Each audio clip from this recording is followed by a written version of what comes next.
Halo semuanya, selamat datang kembali. Pernah nggak sih kamu merasa kesal banget di sekolah? Mungkin karena guru ngasih tugas akhir yang numpuk, atau teman sekelas yang super berisik pas lagi pelajaran penting. Atau mungkin kamu marah karena diejek teman di depan kelas, atau bahkan karena nilai ujian yang jauh dari harapan padahal kamu merasa sudah belajar mati-matian. Rasanya pengen teriak, atau bahkan pengen berantem aja sama teman yang ganggu itu. Tapi, tahan dulu, ingat. Sekolah adalah tempat kita belajar dan bertumbuh, jangan biarkan amarah merusak kesempatan kita untuk sukses. Firman Tuhan dalam Kolose 3 ayat 23 mengingatkan kita, kerjakanlah segala pekerjaanmu dengan segenap hati, sebagai untuk Tuhan dan bukan untuk manusia. Ayat ini mengajarkan bahwa semua yang kita lakukan, termasuk belajar di sekolah, harus kita kerjakan dengan sepenuh hati sebagai bentuk pelayanan kita kepada Tuhan. Kalau kita membiarkan amarah menguasai diri, kita jadi susah fokus belajar. Yang lebih parah, kita bisa terlibat dalam konflik yang merusak reputasi kita sendiri.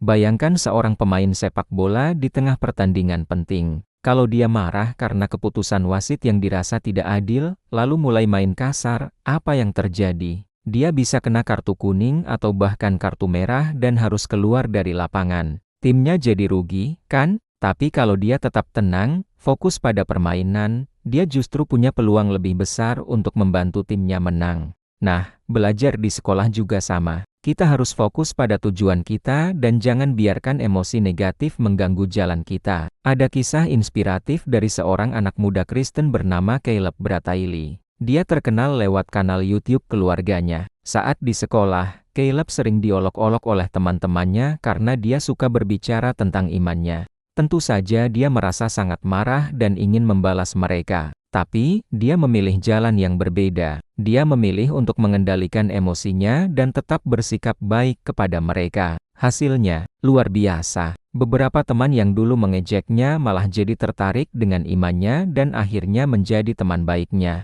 Kisah Caleb mengajarkan kita bahwa kita bisa menyelesaikan konflik dengan cara yang damai dan penuh kasih. Jadi, apa yang bisa kita lakukan saat rasa marah itu muncul di sekolah? Pertama, jangan langsung bereaksi, coba tarik napas dalam-dalam, fokus kembali pada pelajaran, atau kalau perlu, izin sebentar ke kamar mandi untuk menenangkan diri.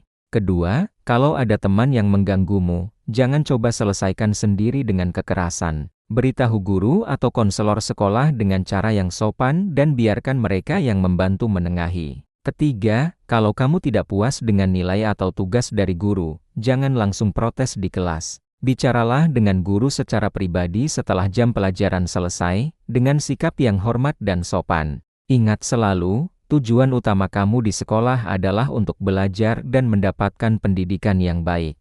Mari kita tutup dengan doa bersama. Ya Tuhan, terima kasih karena Engkau telah memberi kami kesempatan untuk belajar di sekolah. Ampuni kami yang seringkali merasa marah karena tugas yang banyak atau konflik dengan teman sekelas.